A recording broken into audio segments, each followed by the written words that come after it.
Cara cepat membuat shortcut di Windows 8. Nah, kalau kita lihat di sini, ini ada shortcut yang ada di Windows 8 ya. Nah, di sini kita akan mencoba membuat shortcut dari Microsoft PowerPoint ya. Nah, langkah-langkahnya, cara cepatnya itu kita klik tombol start ya. Setelah itu kita klik panah bawah. Nah, di sini nanti kita cari, kita geser ke kanan ya.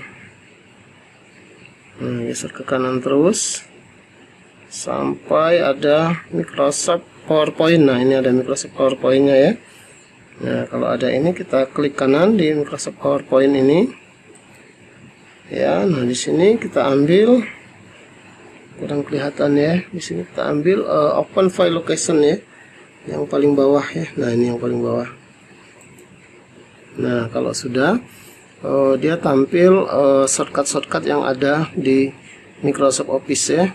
Nah, ini dia sudah dalam posisi terpilih ya Microsoft Office-nya. Ini tinggal kita klik kanan saja di sini. Nah, di sini kita ambil Send to. Terus kita pilih desktop atau create shortcut. Nah, ini untuk membuat shortcut ya. Ya, kita klik satu kali. Ya, kalau sudah ini kita tutup. Ya, kita lihat. Nah, ini ya, dia sudah ada shortcut dari Microsoft Office PowerPoint 2007 ya. Kalau tadi dia belum ada. Ya, untuk menjalankannya tinggal kita klik 2 kali saja di sini. Ya, dia jalan ya.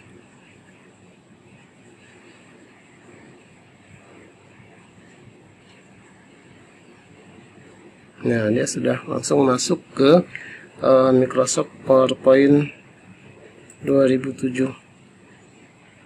Ya, seperti inilah langkah-langkahnya.